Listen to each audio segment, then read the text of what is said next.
Die wêreld is maar 'n vreemde deurmekaar plek, mens sou selfs kon sê 'n snaakse plek.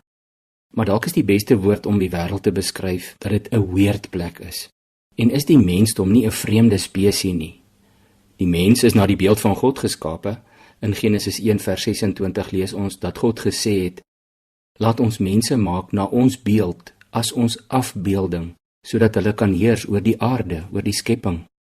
Mense doen oor die algemeen nie eintlik hulle skepper, die een na wie se beeld ons geskep is, sy naam en sy reputasie en sy karakter altyd eer aan nie. Ons sukkel maar om die oersonde af te skud, sonder om nou 'n teologiese uitspraak te maak. Ek dink baie keer die oersonde is ons ego, dat ons in onsself altyd probeer om die belangrikste in die hele skepping te wees, of ons dit nou wil erken of nie. Dit was maar Adam en Eva se swakheid ook.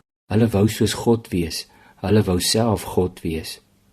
Genadiglik, en ek bedoel dit as 'n gelade term met sy volle betekenis, genadiglik het Jesus Christus ingetree in ons wêreld en met die oersonde kom afreken.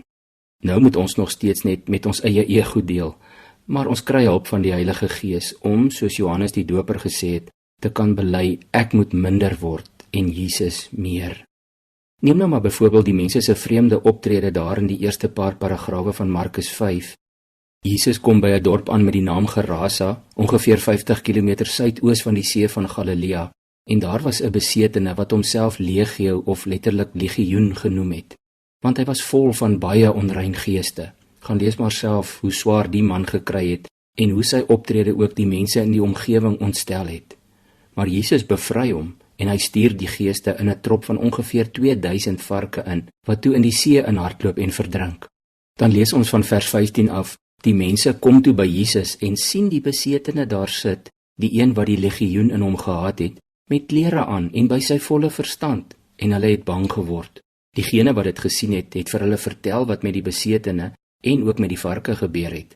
Hulle het hom toe begin smeek om uit hulle gebied weg te gaan. Toe Jesus in die boot klim, het die een wat deur demone besete was, hom gesmeek om by hom te kon bly.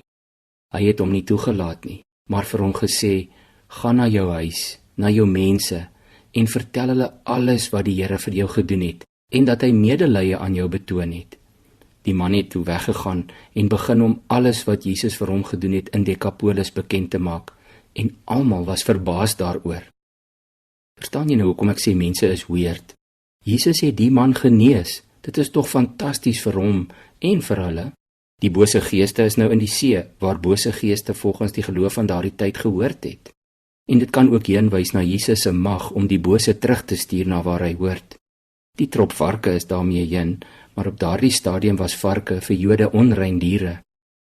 Gerasa was egter 'n heidense gebied, die varke kon aan 'n nie-Jood behoort het, en dalk is dit hoekom die mense Jesus gesmeek het om liewer weg te gaan. Hulle het sy mag ervaar, en hy was immers nie goed vir die ekonomie nie. Maar die man wat genees is, smeek ook. Hy smeek om saam met Jesus te kan gaan. Mense is vreemd, nê? Ek hoop ek en jy smeek liewer om saam met Jesus te kan gaan. Kom ons bid saam. Here Jesus, help ons deur U Heilige Gees, dat ons ego nie vir ons so belangrik sal wees nie. Help my ook dat U altyd meer moet wees en ek minder. Maar soos hierdie man wil ek ook smeek om saam met U te kan gaan. Ek wil altyd net by U wees. Ek bid dit in U naam alleen. Amen.